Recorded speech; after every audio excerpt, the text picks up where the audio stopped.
mother-in-law and I were on our way to deposit $1 million. While she was in the restroom, a bank teller secretly slipped me a note. Run. Terrified, I faked a stomach cramp and fled to my parents' house to make a call. When my mother-in-law arrived home later, the scene that awaited her made her face turn pale. That morning, the sky was unusually gloomy. Dark, bruised clouds gathered over the city, promising a downpour. The air was heavy, as if weighing down the feet of pedestrians. My mother-in-law, Carol, had been up since dawn. The sound of her slippers shuffling back and forth, punctuated by the clatter of her tidying up, made it impossible for me to sleep in. Even though I'd been up late balancing the books for our business, Carol's voice boomed up the stairs, urging me to get dressed for the bank. "Clara, are you up yet? Hurry up, or we'll get stuck in a long line and be there all day." I dragged myself downstairs and saw Carol clutching a dark blue canvas duffel bag to her chest. Her hands were clenched around the straps as if she feared someone would snatch it. Inside that bag was our entire future. A neat $1 million in cash, bundled tightly in paper bands. It was the sweat and tears my husband and I had poured into our small custom furniture business over the last 5 years. It also included the $3,000 my parents had given me as a wedding gift, money I hadn't dared to touch. My husband, Ethan, was already dressed and sitting at the kitchen table. When he saw me, he stood up abruptly, grabbing his car keys. "You and Mom be careful, okay?" he said. "I have an early meeting with a supplier, so I can't take you. Call me when you're done, and I'll come pick you up." His eyes flickered away from mine for a second, but I just assumed he was preoccupied with work and didn't think much of it. During the entire Uber ride to the bank, Carol never loosened her grip on the bag. Every few minutes, she'd pat the outside, feeling the thickness of the cash stacks, her lips moving silently as she calculated interest rates. She turned to me, her voice so sweet it sent a slight shiver down my spine. "Clara, honey, I've been thinking, when we make the deposit, let's put the savings account in my name. Seniors often get preferential interest rates, much better than what they offer you young people." I frowned slightly, a vague sense of unease creeping over me. Most of this money was from my own hard work and our joint efforts. Was putting it in my mother-in-law's name a good idea? I gently declined. "I don't think that's necessary, Mom. It's better if it's in our names for business transactions. If the company needs capital quickly, it's faster to withdraw that way." "I wouldn't want to bother you with all the back and forth." Carol's face instantly darkened. The friendly demeanor vanished, replaced by open resentment. "What? Are you afraid I'm going to steal your money?" she snapped. "I'm holding it for this family. When I'm gone, it all goes to you and Ethan anyway. It's not like I can take it to the grave with me." At Liberty Trust Bank, the cool air conditioning made me shudder. It was quiet for a weekday, with only a few tellers working behind the thick glass partitions. Carol pulled me straight to teller window 3, where a woman in her early 30s with sharp features and her hair in a neat bun was stationed. Carol slammed the duffel bag onto the counter. "I'd like to open a 1-year certificate of deposit with this," she announced, her chin held high. "In my name." I was about to protest, but she had already slapped her driver's license on the counter. She shot me a look that was both a challenge and a command, and I hesitated. The teller, whose name tag read Grace, looked up at Carol. Then her eyes shifted to me, lingering for a moment longer than necessary. There was something in her gaze, part scrutiny, part sympathy. As Grace began feeding the bundles of cash into the counting machine, the whirring sound filled the tense silence. Suddenly, Carol clutched her stomach, her face contorting in pain. "Oh my goodness, my stomach!" she groaned. "That greasy breakfast this morning must be doing a number on me. Clara, you watch the money closely. I have to use the restroom." With that, she scurried toward the restrooms at the end of the hall, leaving me standing awkwardly at the counter, with our entire life savings being counted. I stood there, wringing my hands, unsure how to handle the situation without causing a scene. The moment Carol disappeared from view, the money counter stopped. Grace looked up, her eyes quickly scanning the lobby to ensure no one was watching. Then, with a swift movement, she pulled a small, folded piece of paper from under a stack of documents. She leaned forward, pushing the note through the slot in the glass and into my hand, which was resting on the counter. The action was lightning fast. Her voice was a mere whisper, but every word was crystal clear. "Don't ask questions. Take this and go. Now, run." I froze, my heart pounding against my ribs. My hand instinctively closed around the small piece of paper. An icy chill shot up my spine. 2 stark words, scrawled in urgent handwriting, hit me like a physical blow. Run. This account is flagged. Below, it was a phone number. My heart hammered in my chest, threatening to burst. My breath came in ragged gasps. I looked up at Grace, but she had already returned to her professional demeanor, typing on her keyboard as if nothing had happened. Her eyes, however, darted nervously toward the restroom, a silent warning. My intuition screamed that I was caught in some terrible scheme, and if I didn't get out of there immediately, I would lose everything. Just then, I heard the shuffling of Carol's shoes from the hallway. She was on her way back. In that split second, my survival instinct took over. I clutched my own stomach, doubling over and letting out a theatrical cry. Ah! Oh, it hurts! Mom, my stomach hurts so bad. My shout echoed through the bank, causing the security guard and other customers to turn and stare. Carol rushed back, but instead of checking on me, her eyes first darted to the pile of money on the counter before she barked, "What is it now? You were fine a minute ago. Are you faking it to get out of this?" I squeezed out a few pained tears, my face a mask of agony. "No, I'm serious," I gasped.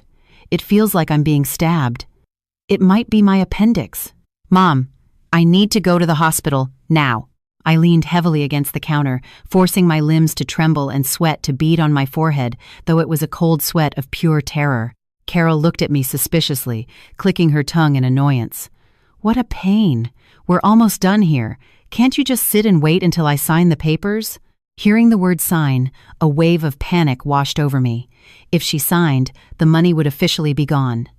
I pushed myself upright, acting as if the pain was unbearable. I swatted her hand away. "I can't wait. I have to go to the ER right now. You stay here and deal with your money." With that, I grabbed my purse, containing my most important personal documents, and bolted for the door like a startled deer. Carol stood there, stunned for a second, before she came to her senses and ran after me, yelling, "Hey, you get back here." "We're not finished. Where are you going?" But I was already hailing a taxi that was pulling up to the curb. I jumped in, slammed the door, and immediately locked it. "The old South Side neighborhood, on Jefferson Avenue. Please, hurry!" I told the driver, my voice still shaking. I didn't dare go to our house, where Ethan was waiting. I didn't dare go to a hospital, fearing Carol would find me and make a scene. The only sanctuary I could think of was my parents' home, the last safe harbor I had. As the taxi pulled away, I saw Carol on the sidewalk, stomping her foot in fury, her face red with rage. Inside the car, I tried to calm myself. My hands, slick with sweat, gripped my phone. Trembling, I dialed the number from the note. After a few agonizingly long rings, someone picked up. A hushed, urgent voice came through the line. "Is this Clara?" "This is Grace. I'm in the supply closet." "Grace, what's going on?" I choked out. "Why did you tell me to run?" Her voice was laced with worry. "Listen carefully. The woman you were with, Carol, she came in yesterday. She set up an automatic ACH transfer. She requested that as soon as the $1 million deposit clears, the entire amount is to be immediately wired to an account under the name Vanessa Dubois. The order is pre-authorized. The second the money hits, it's gone." My ears were ringing. The world spun around me. Vanessa Dubois. The name was unfamiliar, but it carried a chilling finality. It was all a meticulously planned trap by my husband and mother-in-law to steal my money. They tricked me into bringing it to the bank, only to have it secretly funneled to someone else. Tears streamed down my face, hot and bitter.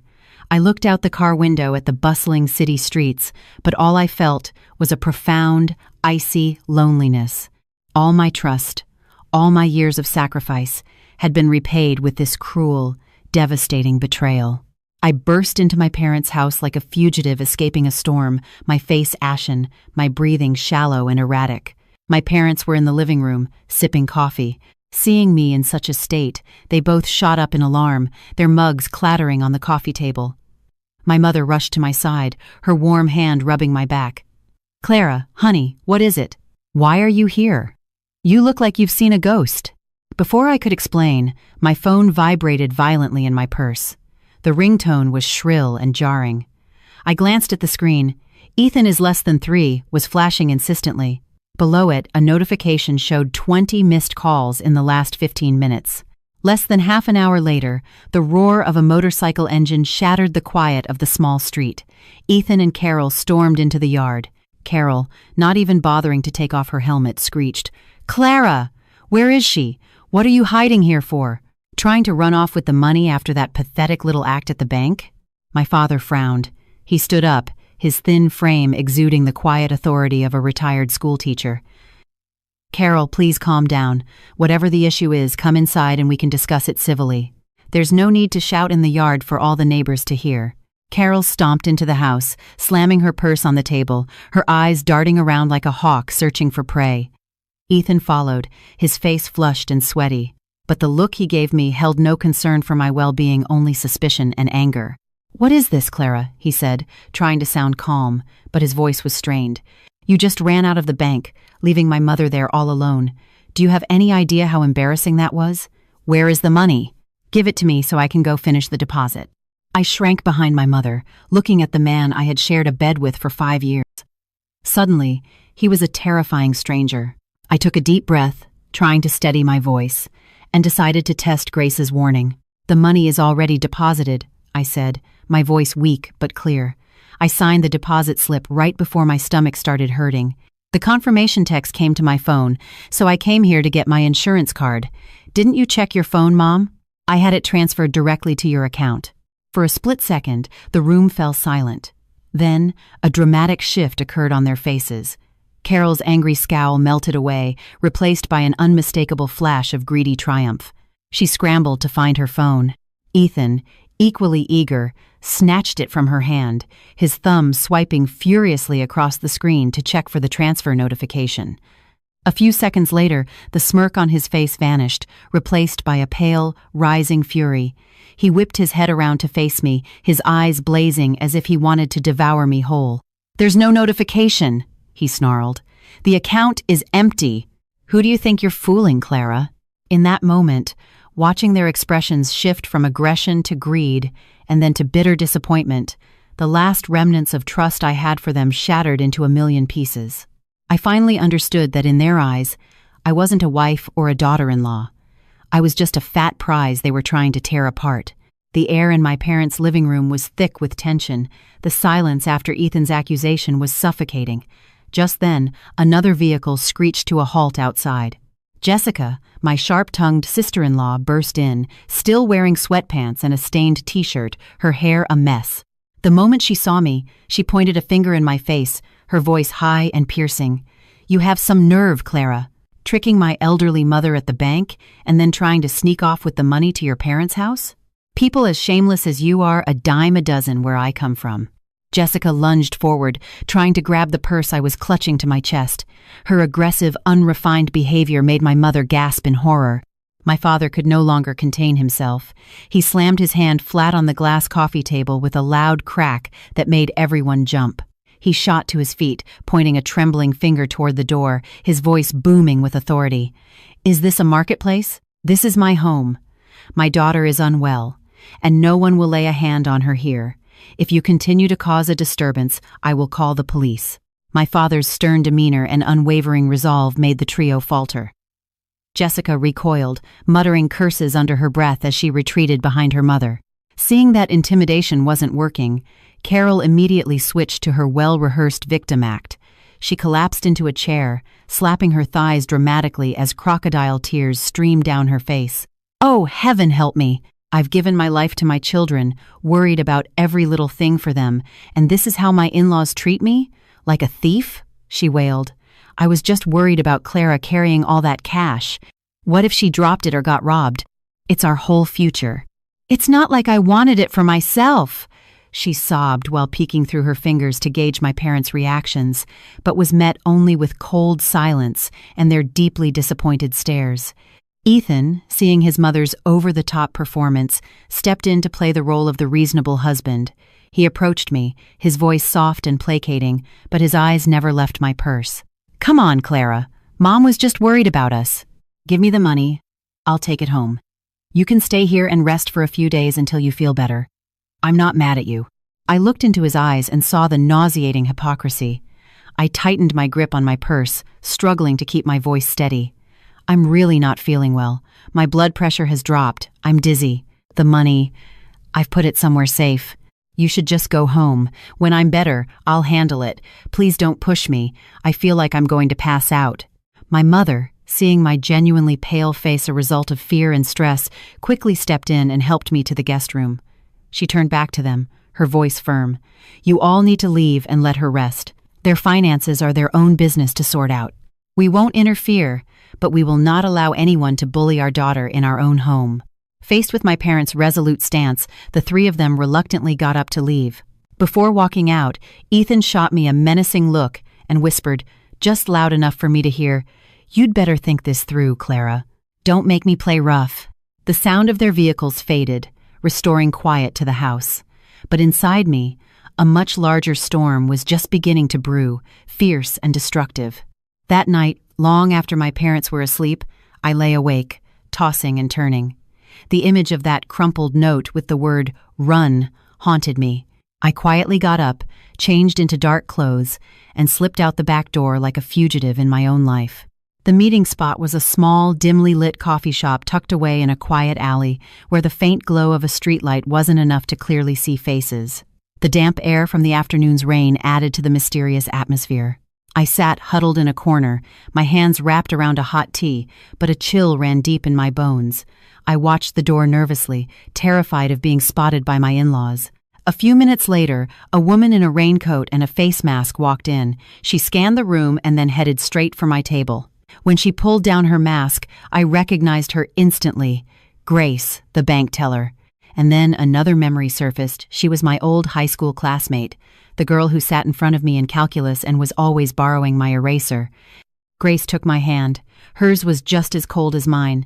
"Clara, I'm so glad you called," she said, her voice a mix of urgency and concern. "I've been worried sick all day. Do you have any idea you're living with a pack of wolves?"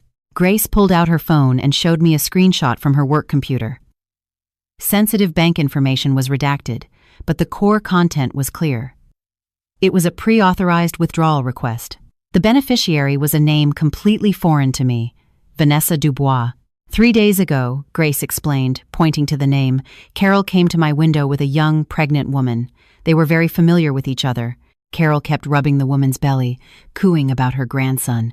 They set up this transfer, claiming it was to send money to their daughter-in-law for prenatal care. I assumed the pregnant woman was you. It wasn't until this morning, when I saw her with you and witnessed her aggressive behavior, that I got suspicious and checked the file again. The name Vanessa Dubois echoed in my mind like a thunderclap. I had never heard Ethan mention her, but my intuition told me she was the key to this whole nightmare. Grace's voice dropped, filled with sympathy. "I've been in this business a long time, Clara. I know an asset-stripping scheme when I see one. Their plan was flawless. The moment that money hit a savings account in Carol's name, the system would have automatically swept it into Vanessa's account. By the time you realized what happened, it would be too late. Legally, you'd have no recourse because the account was in her name. She could give her money to whomever she wanted. You would have lost that $1 million in the blink of an eye." I sat there, stunned into silence, hot tears finally spilling over and tracing salty paths down my cheeks. So Carol's nagging and Ethan's feigned concern were all part of an elaborate play to strip me of everything before kicking me to the curb. That $1 million wasn't just money. It was our sweat, our trust, the entire future I had been building for our family. Grace squeezed my hand gently. "Clara, you need to stay calm. I overheard them talking. I think this Vanessa woman is the head accountant at your husband's company. You should check your other assets, like your house. I'm afraid this savings account isn't the only thing they're after." Grace's warning was like a bucket of ice water to the face, shocking me out of my grief. Her words echoed in my ears all the way home. Check your other assets. The next morning, as the sun began to rise, I called my cousin, Mark, a paralegal at a large real estate law firm downtown. He sounded groggy, but when he heard the seriousness in my voice, he promised to look into our property records immediately. The minutes ticked by like hours as I waited. I sat curled up in my old bedroom, staring at my phone, praying my suspicions were wrong, praying Ethan had some shred of decency left. But my hopes were shattered when the phone finally rang. Mark's voice was heavy with bad news. "Clara, I checked the county records. It's not good. The condo you and Ethan own and that 10-acre lot you bought upstate last year, they were both transferred into your mother-in-law's name, Carol Miller, 3 months ago." The phone slipped from my hand onto the bed. My limbs felt like lead. My head spun. Transferred? How could they be transferred without my signature? They were marital assets. Then, a memory from 3 months ago flooded back, a slow-motion film of my own gullibility. Ethan had come home with a thick stack of documents, a wide grin on his face. "Honey," he'd said, his voice dripping with sweetness, "the company needs to increase its line of credit to import a huge shipment of lumber. The bank just needs us to finalize some paperwork and get the properties reappraised. Can you sign here for me? I need to get these filed before they close."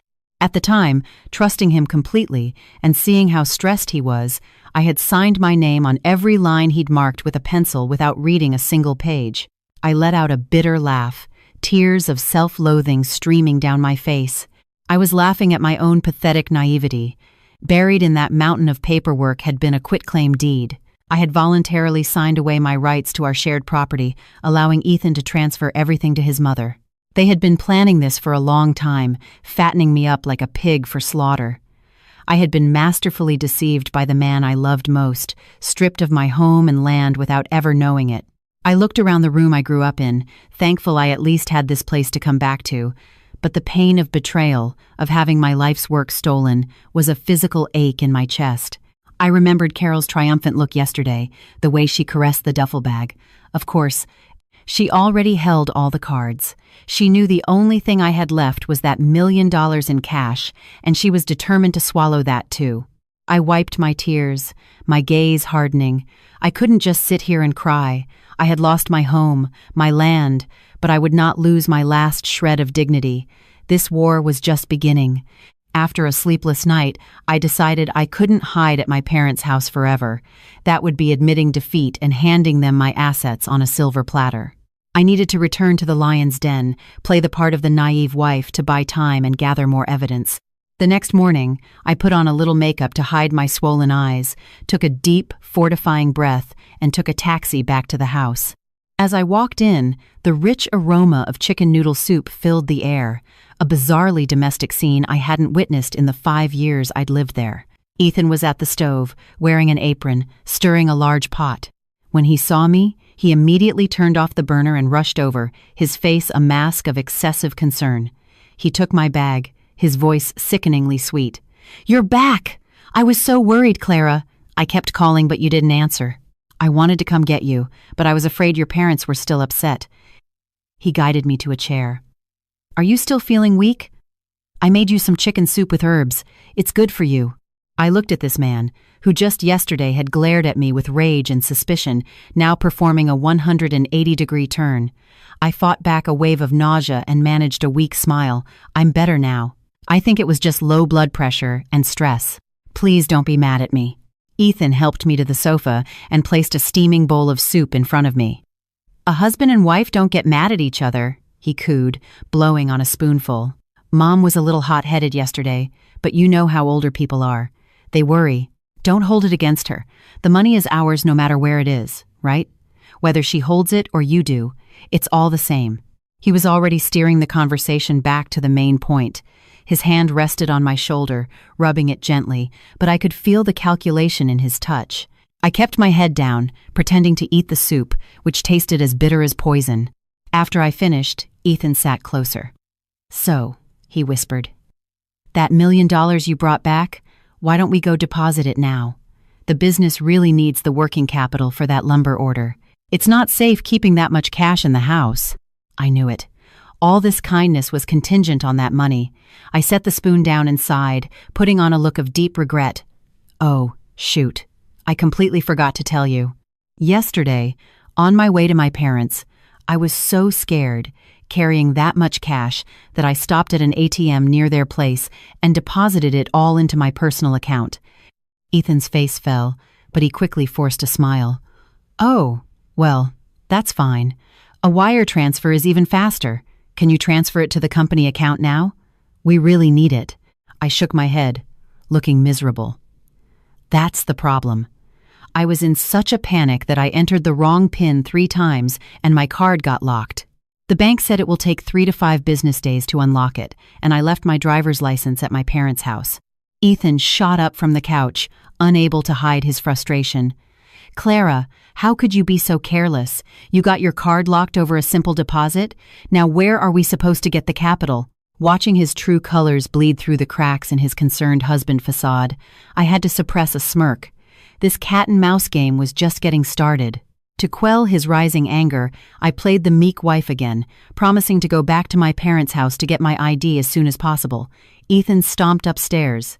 A few minutes later, he came down dressed to go out, claiming he had to meet a supplier to ask for a credit extension. He told me to stay home and rest. As his car pulled out of the driveway, I felt no relief. My suspicion about the secrets he was hiding only grew stronger. That night, Ethan came home late, reeking of alcohol. He tossed his keys on the counter and stumbled into the bathroom, muttering curses about difficult clients.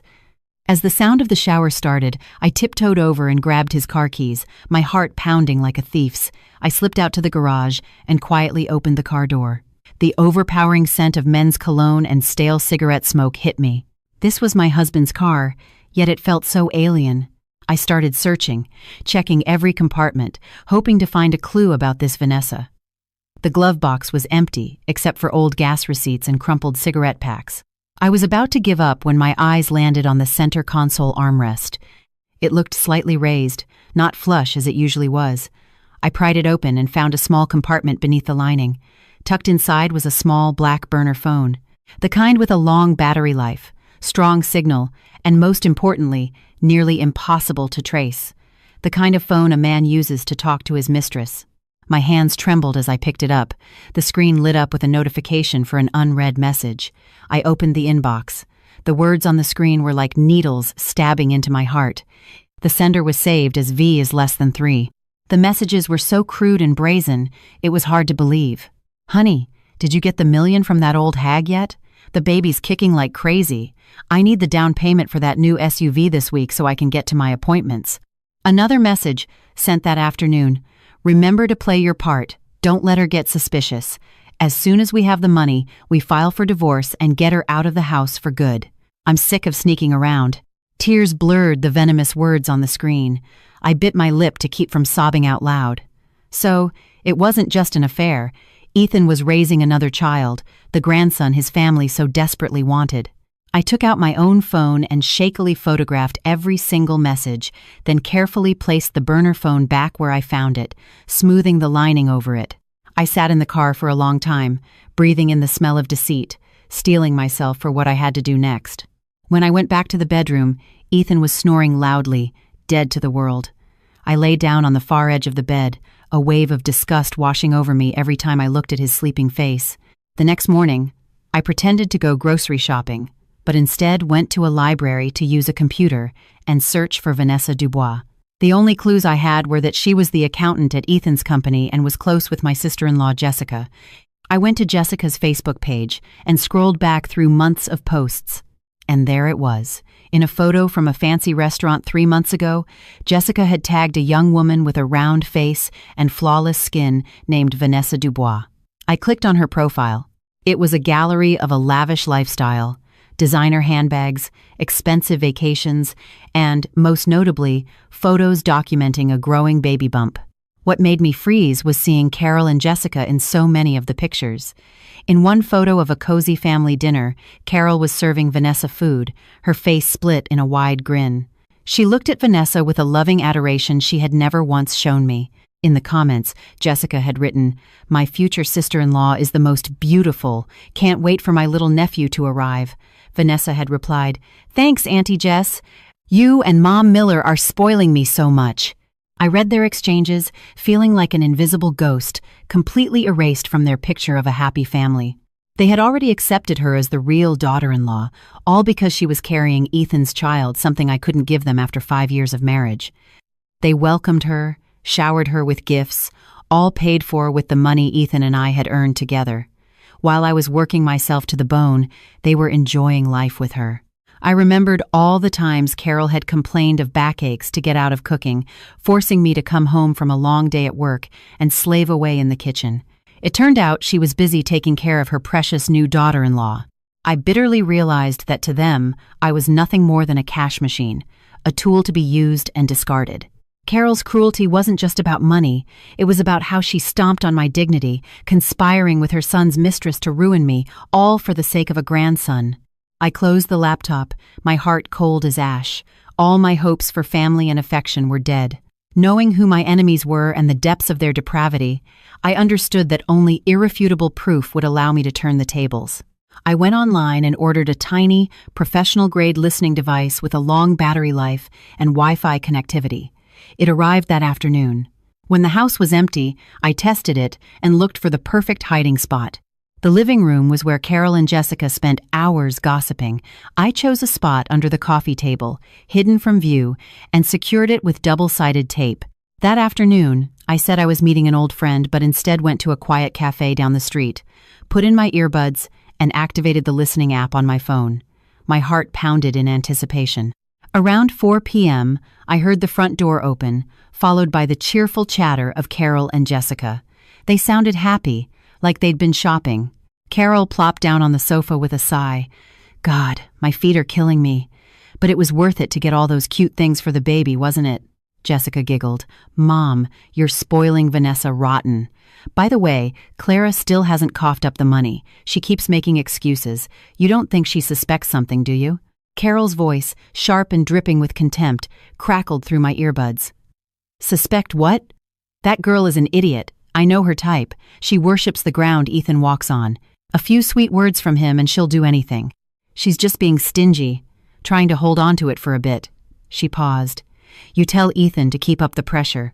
As soon as we get that million, I'll pick a fight with her, accuse her of being disrespectful, and throw her out. Then Ethan files for divorce, and it's a clean break. The assets are all in my name. She can sue all she wants. She'll leave with nothing. Serves her right for being barren. Jessica chimed in gleefully. That's right, Mom. Get rid of her. I can't stand the sight of her gloomy face. Once Vanessa moves in, this house will finally feel alive. And with a grandson on the way, our family will be truly blessed. Every word was a knife twisting in my heart. I clenched my fists so tightly my nails dug into my palms. But the pain kept me focused. I was done being a victim. My patients had only given them more opportunities to hurt me. I swore to myself they would pay for every single cruel word they said today. In the days that followed, our home transformed into a stage where everyone played their despicable roles. I buried my pain and wore my usual mask of a submissive wife, waiting for the right moment. And then, the final actress in this tragic comedy made her entrance. One Saturday morning, the doorbell rang. Ethan rushed to open it with uncharacteristic enthusiasm. A young, heavily made-up woman walked in, dressed in a stylish maternity dress that couldn't hide her prominent baby bump. Clara, Ethan said, his tone shockingly casual. This is Vanessa, our company's new head accountant. She's here to go over some year-end tax figures and wanted to say hi to Mom. I looked at the woman, the same one from the secret phone. She scanned me from head to toe with an expression of pity mixed with contempt, then offered a sickly sweet smile. Hi, Clara. I've heard so much about you from Ethan and Mrs. Miller. What disgusted me most was Carol's reaction. The woman who constantly complained about aches and pains suddenly moved with surprising agility. She rushed to help Vanessa to the sofa, fluffing pillows behind her back. Oh, you poor thing, working so hard while you're pregnant. Be careful you don't overdo it, she cooed, peeling an orange and handing a slice directly to Vanessa. She stared at Vanessa's belly with an undisguised longing, a look she had never given me in 5 years. Vanessa took the orange, casually brushing her hair back to reveal a faint lipstick smudge on the collar of Ethan's shirt. It was a mark I was sure she'd planted just before walking in. You're too kind, Mrs. Miller, she said, her voice dripping with false modesty. It reminds me of what my own mother always says. A woman who can't bear children is like a dead tree in the house, just taking up space. Being pregnant is tiring, but when I think about giving this family an heir, it's all worth it. Her words were a poisoned dart aimed directly at my infertility struggles. I sat across from them, clenching my fists to stop them from shaking. I watched their twisted performance of a happy family, doting mother-in-law, caring husband, pregnant mistress, while I, the legal wife, was made to feel like an unwanted piece of furniture. I stood up, mumbling an excuse about making tea to hide my tear-filled eyes. But any lingering feelings of submission had died. They dared to bring his mistress into my home, to humiliate me under my own roof. They would soon regret underestimating me. Vanessa's appearance seemed to accelerate my in-laws' greed. They were done waiting. That evening, as I was washing dishes, I heard a loud thud from the living room, followed by Ethan's frantic shouting. I ran out to find Carol sprawled on the floor, clutching her chest, gasping for air, her face a mask of agony. Ethan was beside her, rubbing her chest. "Clara, what are you standing there for? Mom's having a heart attack. Get the smelling salts." I ran to get them, but my mind was racing. Carol had mild high blood pressure, but never a heart condition this severe, and she had been perfectly healthy just that morning while fawning over Vanessa. Ethan helped her up, his voice thick with manufactured panic. "Mom, hang in there. You must have gotten sick worrying about the money. Clara, we have to get her to the hospital for heart surgery immediately. The doctor said it could cost up to $1 million. Carol moaned, her eyes cracking open to glare at me. "I'm dying. My chest is going to explode. Where will we get the money? Just let me die and be done with it." It was a blatant, pathetic attempt to pressure me into giving them the money to save her life. The old me would have panicked and handed it all over, but the new me saw right through them. Calmly, I took out my phone. Instead of opening my banking app, I dialed 911. Ethan saw what I was doing and panicked. "Who are you calling? Just give me the money so I can get a taxi to a private hospital. By the time an ambulance gets here, she'll be dead." I looked him straight in the eye, my voice cold. "She's in critical condition. A taxi would be too dangerous. An ambulance has paramedics and equipment. They can treat her on the spot. Her life is what's most important. We'll worry about the money later." 15 minutes later, the wail of a siren filled the street. 2 paramedics rushed in with a stretcher. They immediately took Carol's blood pressure and listened to her heart and lungs. Carol, trapped in her own lie, continued to moan, but the sweat on her brow was from fear, not pain. The young paramedic removed his stethoscope, a puzzled look on his face. "This is strange," he said, looking at the readings. "Her blood pressure is slightly elevated, likely from stress, but her heart rhythm and breathing are perfectly normal. There are no signs of a heart attack or acute cardiac failure. It seems to be a mild case of vertigo. She just needs to lie down and rest. No hospital visit is necessary." The paramedic's diagnosis was a slap in the face to Ethan and Carol. Ethan stood there, dumbfounded, his face turning beet red with humiliation. Carol immediately stopped moaning. She sat up, coughing awkwardly to cover her embarrassment. "Oh, is that so? I really thought I was a goner. I must have worried myself sick." I looked at them and allowed myself a small, internal smirk. Their clumsy performance had ended in a humiliating failure. After the fake heart attack fiasco, the atmosphere in the house became incredibly tense. Knowing they couldn't trick me with health scares, they resorted to psychological warfare, cold shoulders and suffocating silence. I knew I was running out of time. I needed to keep them placated for a few more days while my father's lawyer finalized the lawsuit and filed for an asset freeze. I decided to dangle a piece of bait. I knew they couldn't resist a piece of poison-laced candy. That evening, I knocked on Carol's door. She was counting her jewelry and quickly hid it when I entered, her face sour. I approached her, bowing my head in feigned remorse. "Mom, I've been thinking. The doctor said your high blood pressure is from stress, and I feel terrible. Money isn't everything. Family is what's important." I pulled a blue savings passbook from my pocket and placed it on the table in front of her. It was in my name, with a balance of exactly $1 million. Carol's eyes lit up like high beams. She snatched the passbook, flipping through the pages, her trembling fingers stroking the numbers as if they were sacred relics. Her attitude shifted instantly. She grinned from ear to ear. "There now." I knew my daughter-in-law was a good, sensible girl. "This is the right decision, Clara. I'm just holding this for you and Ethan's future. What would an old woman like me do with $1 million? She clutched the book to her chest like a precious treasure. Ethan, who had been watching from the doorway, let out a sigh of relief. He walked in and patted my shoulder. "You're the best, honey. You did the right thing." I nodded meekly and left the room, a cold smile playing on my lips. What they didn't know was that the passbook was worthless. That morning, I had gone to the bank, reported the original lost, and had a new one issued with a new account number. As per bank policy, the moment the old passbook was reported lost, it was rendered invalid for any transactions. The money was safe. They were celebrating over a dud. Their greed had blinded them to the possibility that their docile daughter-in-law had finally learned to fight back. With the useless passbook in hand, my in-laws let their guards down completely, revealing their true natures faster than I could have imagined. Vanessa started coming over more frequently, no longer a guest, but strutting around as if she owned the place. One afternoon, Carol was out, and Ethan was at work, leaving just Vanessa and me at home. I was in the kitchen preparing dinner when she strolled in, sipping a glass of orange juice. She leaned against the refrigerator, eyeing me with open provocation. "You're a pretty good cook, Clara," she purred.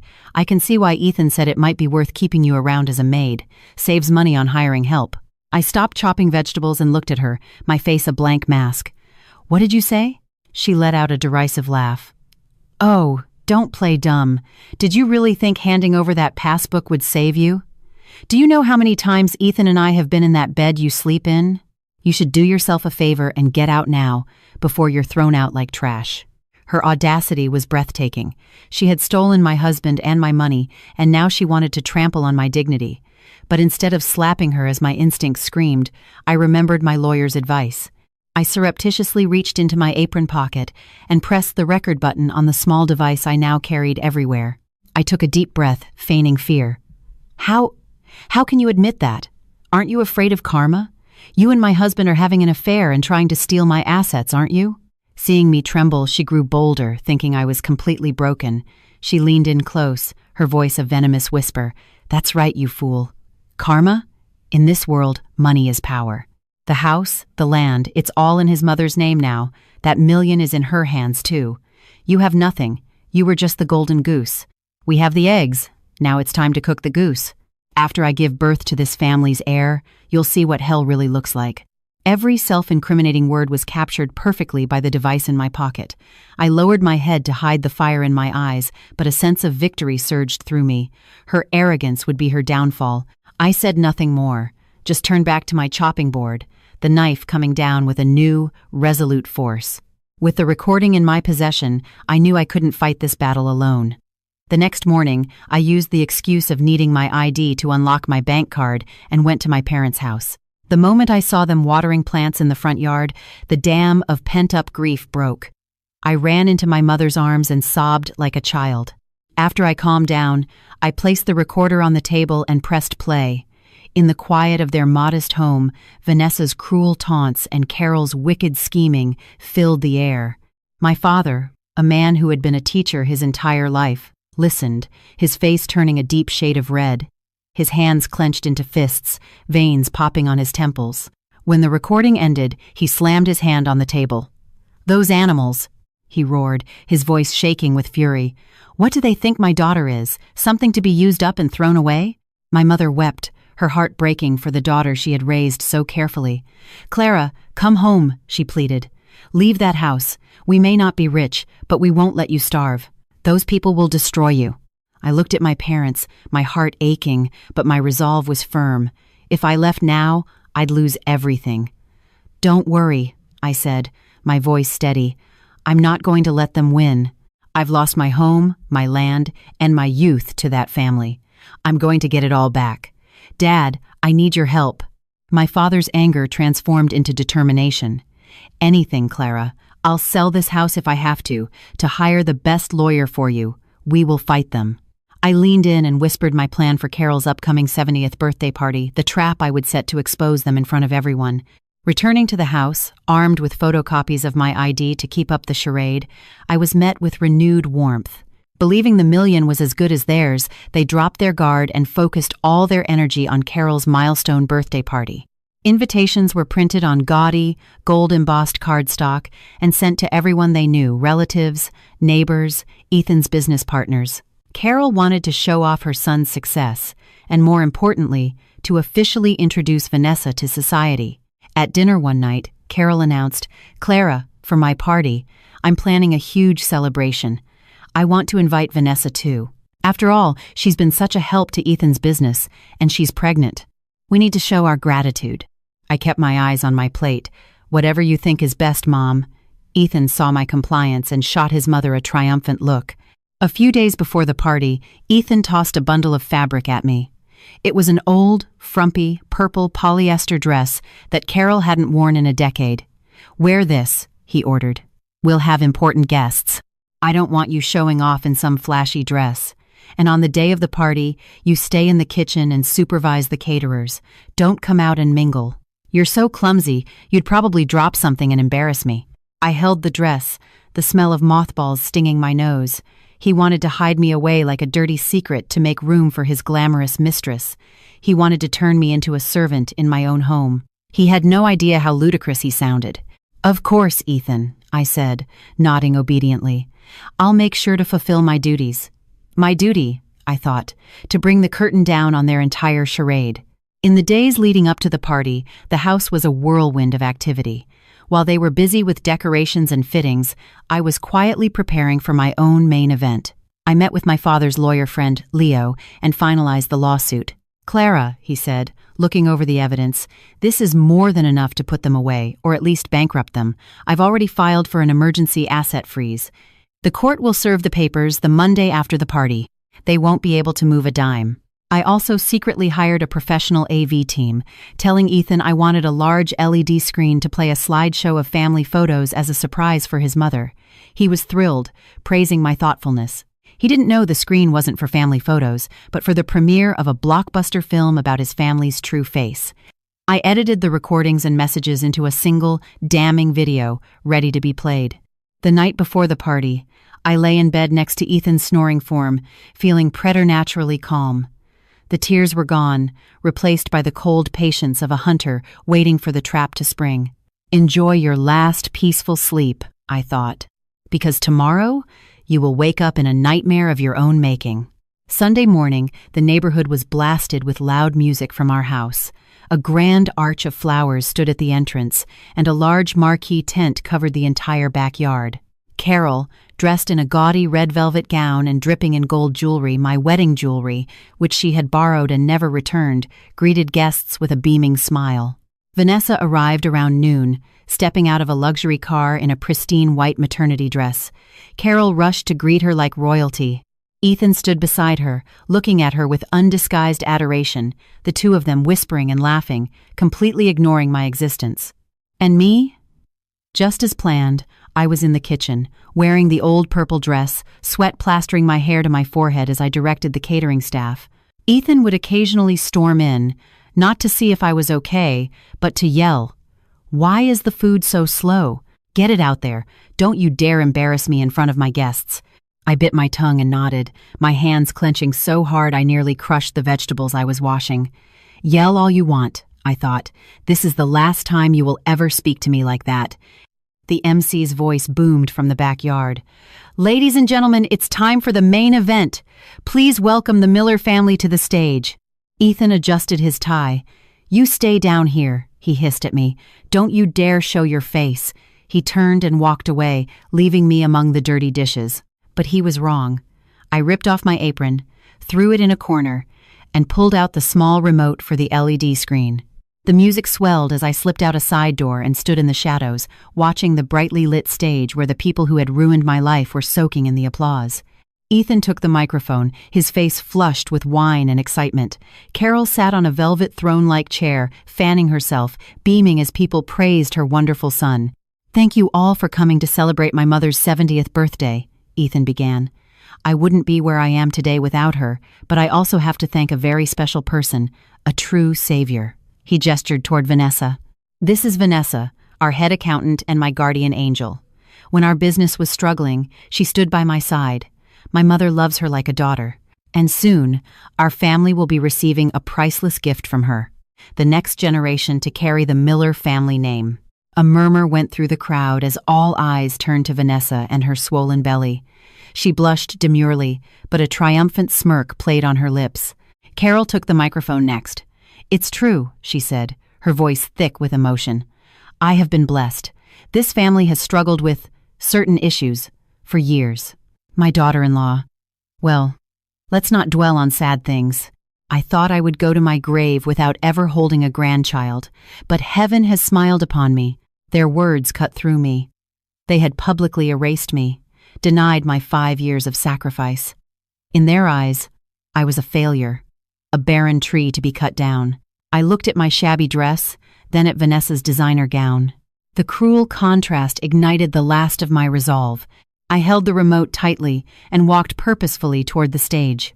My sudden appearance from the wings, disheveled and in my drab dress, brought the chatter to a halt. Ethan's face went from celebratory to furious. "What are you doing?" "Security! Get her off the stage!" he roared.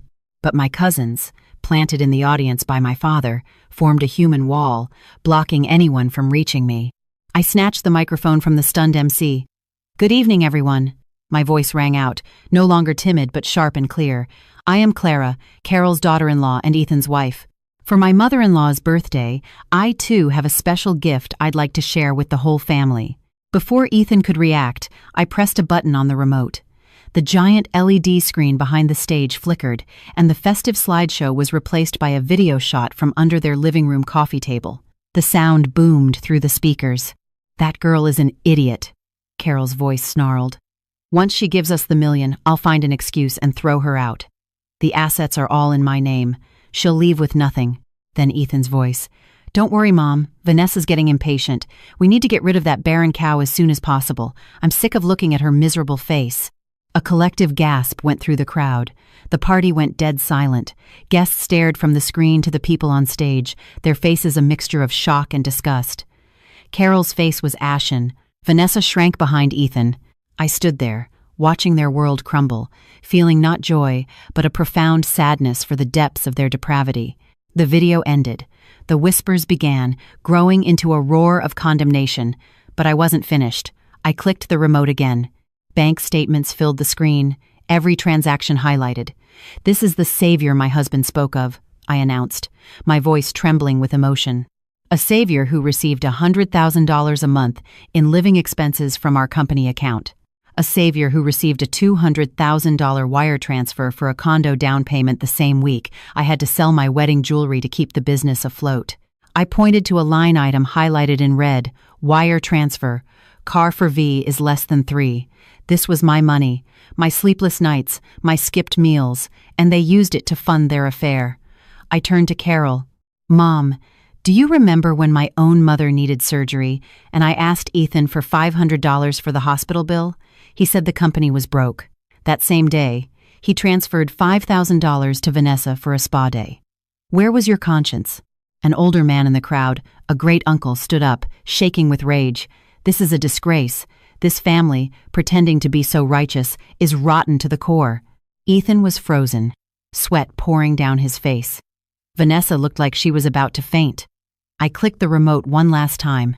A DNA test result appeared on the screen. I had hired a private investigator who had managed to get samples. The conclusion was undeniable. Probability of paternity, 99.99%. Next to it flashed the screenshots of the texts from the burner phone. "Don't worry, baby," I read aloud. "Once we get the last million from her, I'll kick her out. No point in feeding a hen that can't lay eggs." The phrase "hen that can't lay eggs" struck Carol like a physical blow. She, who prided herself on being a devout woman, was exposed as a hypocrite. "You call me barren," I cried, tears now streaming freely. "But did you ever ask why?" I had 2 miscarriages from overwork and stress, trying to build this company, this family, and your response was for my husband to find a new womb and then humiliate me with it.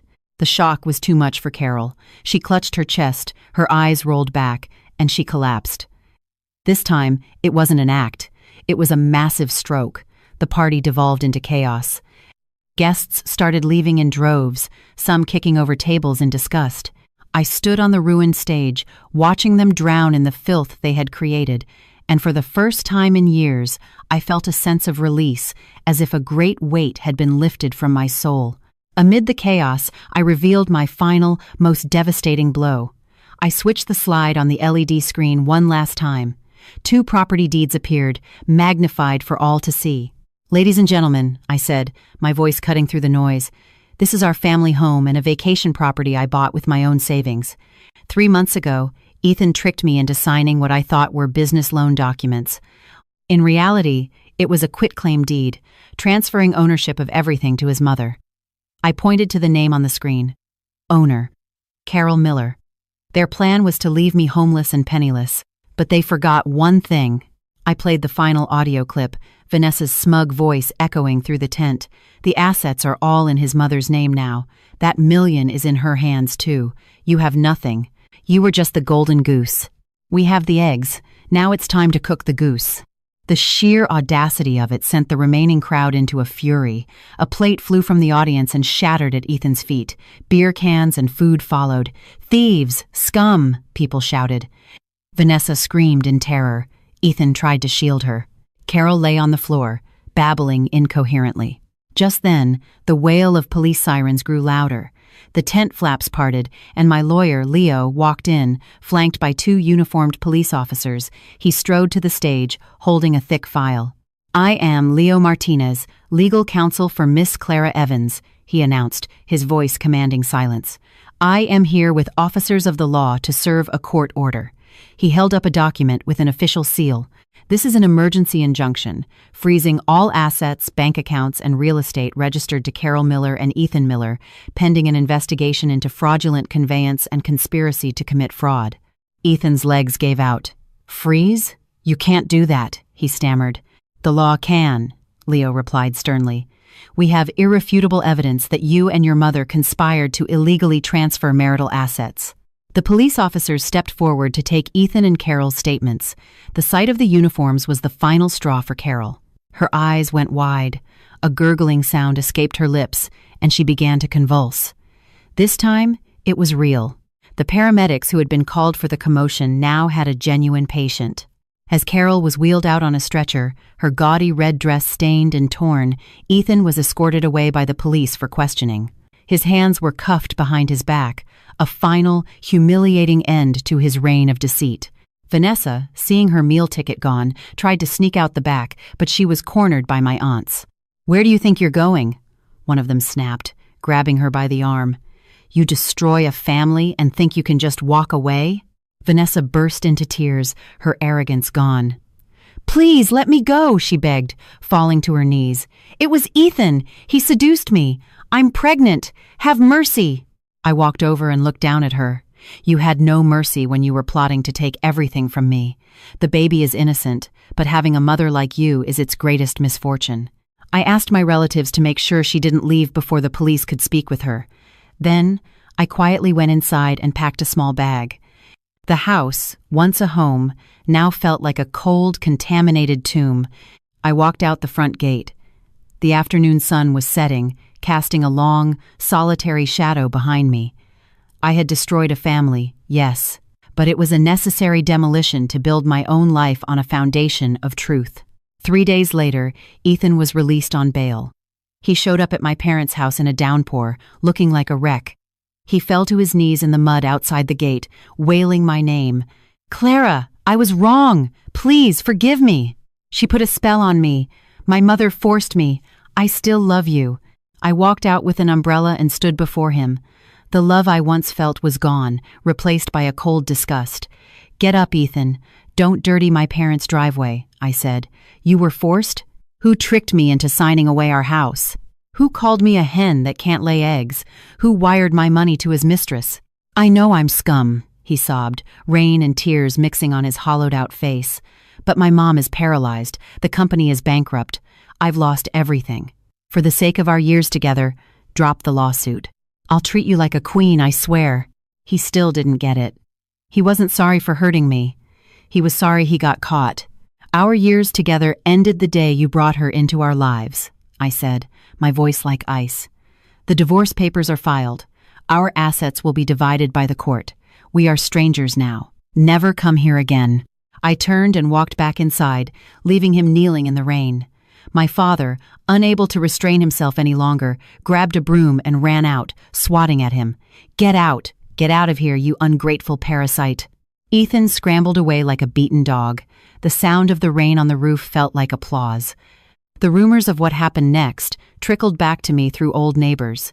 Ethan had hoped Vanessa, pregnant with his precious heir, would stand by him. He was wrong. He went to the hospital, where Carol was recovering, and begged Vanessa for money to pay the medical bills. "Money?" she had shrieked in the middle of the ward. "Are you insane? My money is for my baby, not to support your broke family. That money was payment for my youth, for being your surrogate. Now that you're worthless, you expect me to go down with you? No way. If there's no money, I'm not having this baby."